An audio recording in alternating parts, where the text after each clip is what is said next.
আপনারা জানেন যে আজকে সকাল 11টা পর 5.7 রিক্টার স্কেল মাত্রায় ভূমিকম্প অনুভূত হয় এবং সেখানে আজকে বংশাল থানার অন্তর্গত 32 নম্বর ওয়ার্ডে এখানে একটি দুর্ঘটনা ঘটে। এখানে একটি ভবনের ওয়াল সেটি ধসে 3 জন নিহত হয়েছে। প্রথমে আমি তাদের আত্মার মাগফিরাত কামনা করছি।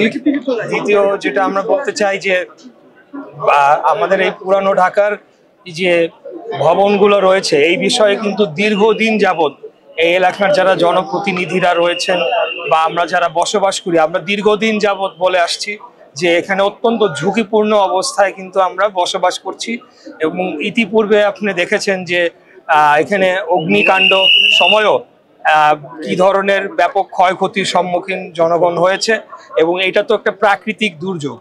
আমি মনে করি যে এখানে কেন্দ্রীয়ভাবে সরকারের একটা উদ্যোগ নিতে হবে এবং এই পুরানো ঢাকার প্রত্যেকটি ভবন চিহ্নিত করে এগুলাকে পুনর্নির্মাণ করা ছাড়া অন্য কোনো উপায় আসলে আমরা দেখতে পাচ্ছি না, আমি যতটুকু বুঝি।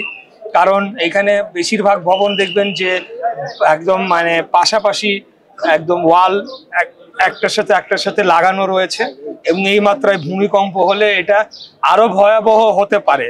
ভবিষ্যতে যদি আবারও ভূমিকম্প হয় তাহলে সেটা আরো ভয়াবহ আকার ধারণ করতে পারে। তাই আমি বলবো যে আমাদের পুরান ঢাকার যে ঝুঁকি এই ঝুঁকিটা অন্যান্য যে কোনো এলাকার চেয়ে অনেক বেশি।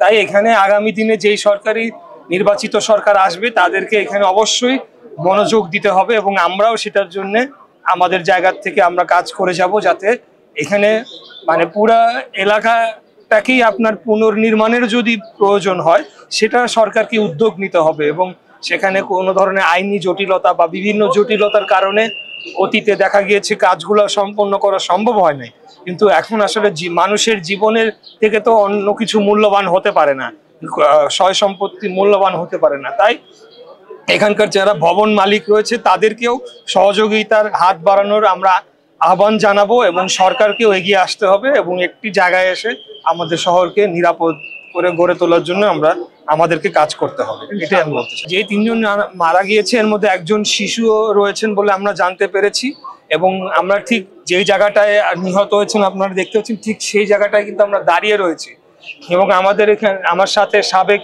নির্বাচিত ওয়ার্ড কাউন্সিলর মহিলা কাউন্সিলর উনি রয়েছেন এবং আরো অন্যান্য অনেকেই রয়েছেন, আমাদের মহানগর বিএনপি নেতৃবৃন্দ এবং অতীতে যারা জনপ্রতিনিধি ছিলেন বা আগামীতে হতে চান সকলেই রয়েছেন। আমি ঢাকা 6 আসনের ধানের শীষ মনোনীত প্রার্থী, ঢাকা 7-এর যারা মনোনয়ন প্রত্যাশী অনেকেই এসেছেন, তো তারা সকলেই এখন খোঁজ খবর নিবেন এই পরিবারগুলোর পাশে দাঁড়ানোর জন্য। আমরা সকলেই যার যার জায়গা থেকে কাজ করব এবং তাদের ব্যাপারে আমরা আরো পর্যাপ্ত তথ্য সংগ্রহ করে আমরা তখন গণমাধ্যমকে দিতে পারবো।